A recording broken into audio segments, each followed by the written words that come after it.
L'information de ce mardi 9 avril présentée par Florent. Au sommaire, Florent, Le Mans FC, le feuilleton se poursuit avec de nouvelles révélations sur son déficit. Et oui Julien, 14 600 000 €, voilà ce qui pourrait en être au 30 juin prochain. C'est Claude Hervé, l'un des acteurs du dossier, qui l'affirme. Nous retrouverons Mickaël Texier en direct du centre d'entraînement de la Pince-Nardière où se déroule en ce moment le conseil d'administration du Mans FC. C'est la crise également, mais dans la rue cette fois. La CGT appelée à manifester aujourd'hui au Mans. En cause, le projet de loi de sécurisation de l'emploi. L'Institut de l'automobile propose de nouveaux outils pour réaliser des prototypes et imaginer les voitures du futur, découvertes dans ce journal. Et puis, les métiers de l'artisanat étaient à l'honneur ce week-end dans le centre-ville du Mans. Rencontre avec des forgerons. Mon invité, Jean-Paul Lénin, président de la CPIH, la Confédération des professionnels indépendants de l'hôtellerie. Le syndicat tenait hier son assemblée générale. Nous prendrons le pouls du secteur, des professionnels du secteur avec lui dans ce journal. Le Mans FC toujours dans la tourmente avec un chiffre qui donne le vertige. 14 600 000 €, c'est le déficit annoncé hier par Claude Hervé qui pilote actuellement le dossier de reprise du club. Ce chiffre est une projection au 30 juin prochain. 14 600 000 €, c'est le double du déficit annoncé par Henri Legarda, le président du Mans FC. C'est avec ce désaccord de taille qu'a lieu depuis 18 h le conseil d'administration du club. Peut-être celui de la dernière chance pour le Mans FC. Nous retrouverons tout à l'heure Mickaël Texier en direct du centre d'entraînement de la Pince-Nardière pour prendre un petit peu la température de ce qui se passe là-bas. Et avant de retrouver Mickaël, au niveau du social, Florent, la CGT appelée à manifester aujourd'hui au niveau national. Un appel qui a été suivi au Mans par 900 manifestants. Leur cible, le projet de loi de la sécurisation de l'emploi. Ce projet de loi a été voté aujourd'hui à l'Assemblée nationale. Son contenu avait déjà été approuvé par 3 syndicats, sauf la CGT. Pour le syndicat, les mesures du gouvernement socialiste vont encore fragiliser les salariés. 10 h ce matin, le cortège de la CGT s'élance du Palais des Congrès du Mans. Direction le siège du Parti socialiste. Avec un message. Augmenter les salaires, pas les actionnaires. Comme moi j'ai des enfants qui travaillent parce qu'ils sont dans des actifs et je suis contre la flexibilité. C'est plutôt une ouverture pour les patrons, les grosses entreprises, pour donner le droit de licencier quand ils veulent. Et c'est pas comme ça, je pense, qu'on va pouvoir sauver l'emploi. La cible de leurs attaques, le projet de loi de sécurisation de l'emploi voté cet après-midi à Paris. Sa mesure phare, l'aménagement des accords d'entreprise en cas de grandes difficultés. Des contreparties sont prévues comme la complémentaire santé pour tous ou l'entrée des représentants des salariés dans les conseils d'administration. De son côté, la CGT a d'autres propositions à faire. Les mesures, ça pourrait être effectivement faire en sorte que l'ensemble des salariés puissent travailler à temps complet s'ils le souhaitent, faire en sorte aussi que les gens soient tous en contrat à durée indéterminée, que les jeunes puissent voir leurs qualifications reconnues et qu'enfin, il y ait des véritables statuts et conventions collectives qui répondent aux aspirations du monde du travail. Ça passe par un véritable progrès social qu'un gouvernement de gauche, ou du moins qui se prétend comme tel, devrait entendre. Et quoi de mieux qu'une députée, Sylvie Tolmont, et qu'un premier secrétaire du PS sartois pour faire passer le message. Un premier secrétaire qui se montre sensible à certaines inquiétudes de la CGT. Ce qui doit être revu, c'est les modalités d'application des accords de compétitivité lorsqu'une entreprise est en difficulté et qu'on demande un effort aux salariés. Il ne faudrait pas que cette loi se transforme en un effet d'aubaine où chaque entreprise se déclare en difficulté pour pouvoir faire avaler à son personnel un certain nombre de mesures un peu difficiles.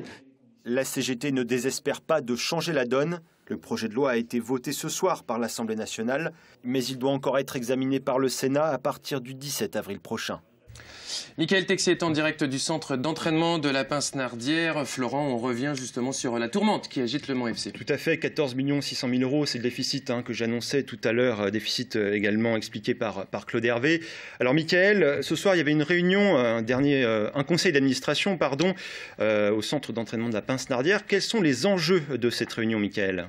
Alors l'enjeu, c'est bien sûr la sauvegarde du club dans un contexte très particulier après les échanges d'amabilité de ce week-end via communiqué de presse.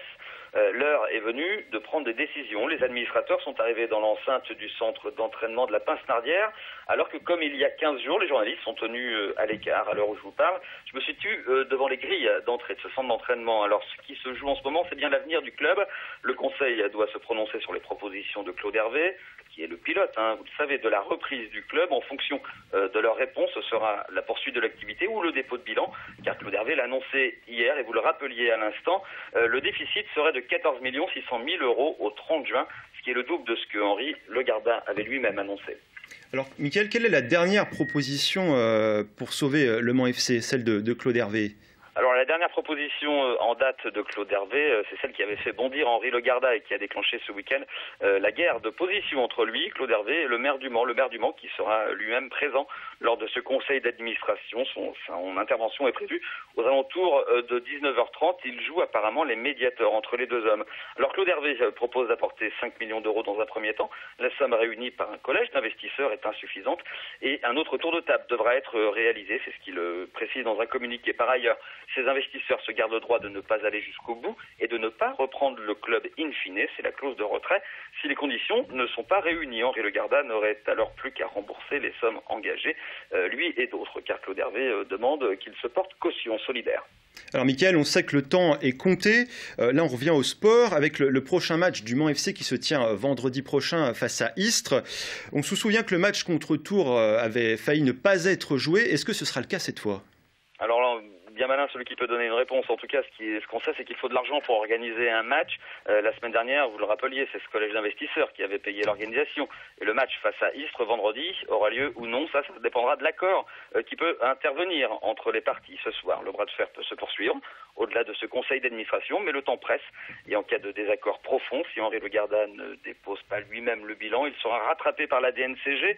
Le gendarme financier de la Ligue du football professionnel regarde d'un œil plutôt attentif les mésaventures financières du Mans FC. Eh bien, Mickaël, merci. On retrouve demain un résumé complet des derniers rebondissements de ce feuilleton qui n'en finit plus. Tension au Mans FC, tension également à la mairie de Ruaudin, Florent. Oui, un conseil municipal annulé en mars, un premier adjoint qui se voit retirer ses délégations par le maire en octobre. Les tuiles s'accumulent à Ruaudin. Lundi soir, lors du conseil municipal, nouveau couac. L'opposition, qui est majoritaire, a voté contre les comptes administratifs. Selon les frondeurs, le budget primitif 2013 ne tient pas la route. Ce sera désormais à la préfecture de trancher. Dans le sillage de l'affaire Cahuzac, François Fillon a dévoilé lundi sur France 2 les grandes lignes de sa déclaration de patrimoine. L'ancien Premier ministre déclare notamment être propriétaire d'une maison achetée en Sarthe il y a 20 ans pour 440 000 €, maison qui vaudrait aujourd'hui aux alentours de 650 000 €. François Fillon affirme également qu'il disposerait de moins de 100 000 € d'épargne et de 2 voitures qui ont, je cite, plus de 10 ans d'âge. Et il est l'heure de recevoir notre invité Florent dans ce journal. Jean-Paul Hénin, bonsoir. Vous êtes président de la Confédération des professionnels indépendants de l'hôtellerie.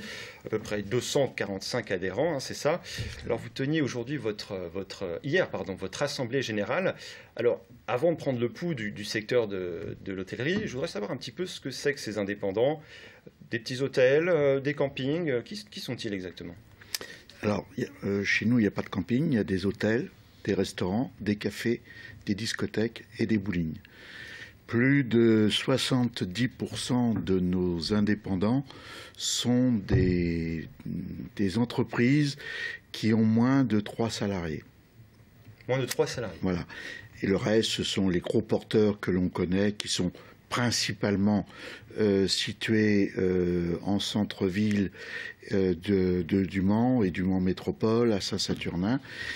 Mais la grande majorité sont de petits établissements. Combien sont-ils en Sarthe ? Alors on a recensé en hôtel, restaurant, café, discothèque, 995, presque 1000 établissements. Donc c'est important, ça pèse aujourd'hui dans l'hôtellerie sartoise. Ça pèse dans l'hôtellerie sartoise.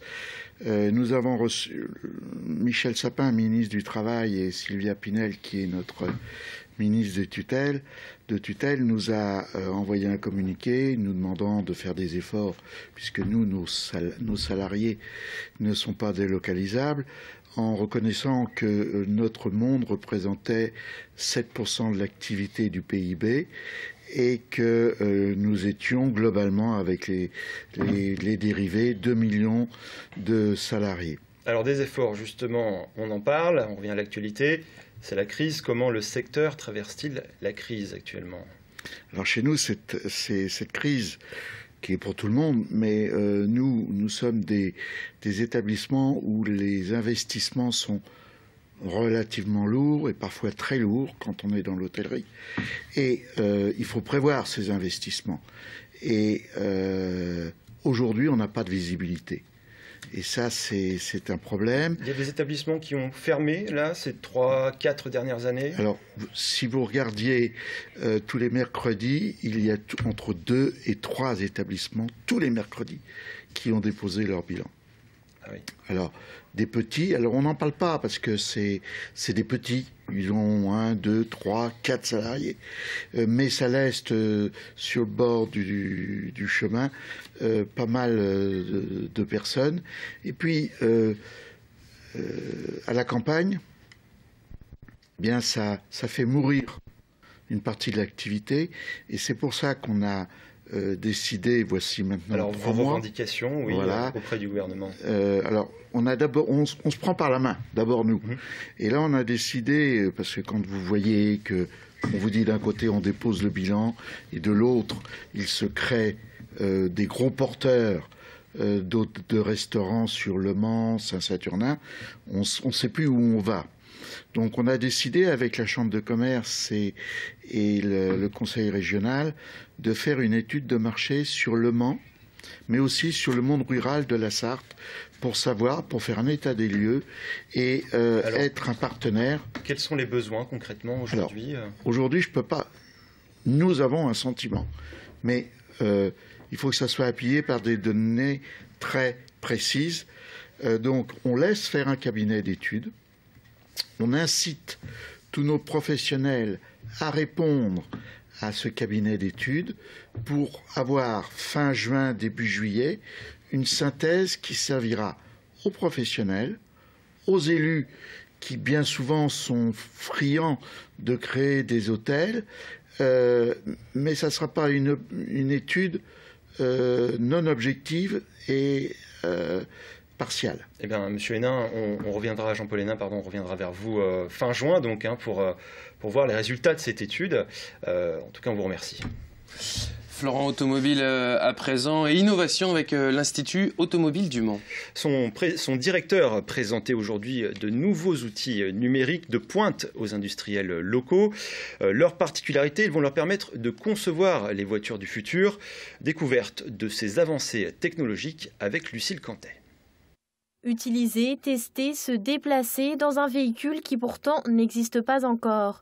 C'est le principe de la réalité virtuelle. Une paire de lunettes 3D, 10 marqueurs sur tout le corps et des caméras qui captent les mouvements de l'individu. Tous ces outils permettent de rendre réelles des idées qui ne sont pour l'instant que dans la tête du concepteur. L'idée, c'est vraiment de s'immerger à l'intérieur et puis de le tester, c'est-à-dire dans un tracteur, tester l'accès à tous les éléments qui sont là sur la planche de bord. Sur un poste de travail, c'est tester les arrivées de pièces, les hauteurs de carton. Les industriels invités à découvrir ces nouveaux outils de conception ont semblé séduits et ils y voient déjà clairement une utilité. J'ai trouvé ça très intéressant, très réel. On a la possibilité de se mettre en configuration comme un opérateur au poste de travail. Et on imagine très bien les problèmes ergonomiques et en termes de conception, justement, de pouvoir éviter beaucoup d'erreurs. Cette réalité virtuelle s'inscrit dans le programme de la nouvelle plateforme de l'Institut de l'Automobile du Mans, avec un but, toujours plus d'innovation, pour permettre aux professionnels français de rester concurrentiels sur le marché des voitures du futur. Les technologies sont tellement avancées maintenant qu'une entreprise toute seule, même si elle, dans son domaine d'activité, elle va être très performante, elle va avoir besoin d'autres connaissances. Et nous, on va mettre en relation, on va aider à porter les projets, à apporter les gens qui ont le savoir-faire dans d'autres technologies. L'Institut présentait aussi à cette occasion un scanner 3D, une simulation numérique et un robot de prototypage. Patrimoine maintenant avec un succès d'affluence pour les journées Mansart ce week-end. L'artisanat d'hier et d'aujourd'hui était à l'honneur dans les rues du Mans avec des connaisseurs ou de simples amateurs. Les métiers du patrimoine également étaient à l'honneur. Ébéniste, horloger, tailleur de pierre ou encore forgeron. Un métier de création qui se fait de plus en plus rare. Lucille Cantet. Une fanfare quelque peu exceptionnelle pour ce mariage. Samedi, les coups de marteau des forgerons résonnaient sur la place de la mairie. L'association Les Voix des Forges était venue présenter un travail peu connu. C'est un métier qui est en train de mourir, mais on s'aperçoit qu'il y a beaucoup de jeunes qui s'intéressent à ça. La plupart des gens pensent que les forgerons n'existent plus en fait. Par rapport à avant, il y avait un forgeron dans chaque village pour réparer les machines agricoles. Aujourd'hui, c'est de la ferronnerie d'art plutôt, donc pour la restauration patrimoine, mais aussi pour la création. La dizaine de forgerons a chauffé, tapé, plié, sculpté le fer tout le week-end. Et parmi eux, 2 jeunes femmes qui défendent un métier mixte. Moi, je crois que voilà, quand on veut, on peut. C'est un métier qui est quand même relativement fatigant, physique, mais on a aussi des outils et plein d'astuces pour éviter de trop s'abîmer le corps, notamment pour taper quand on a des grosses sections. Vous avez pris des images des 2 jeunes hommes avant qui tapaient à la masse. Il existe des marteaux-pilons qui font aussi très bon usage, qui sont très pratiques pour affiner quand on a des sections trop grosses à faire à la main, gagner du temps et de l'énergie. Les passants curieux se sont arrêtés pour découvrir ce métier d'art presque oublié qui décore pourtant les rues du Vieux-Mans. C'est la fin de ce journal présenté par Florent Clavel. Merci Florent. Merci Julien. Retour de l'info sur LMTV demain 18h30. Dans quelques minutes, nous retrouverons Lucille Cantet aux côtés de Tanguy Delamotte, le skipper sartois qui a fini 10e du Vendée Globe en février dernier.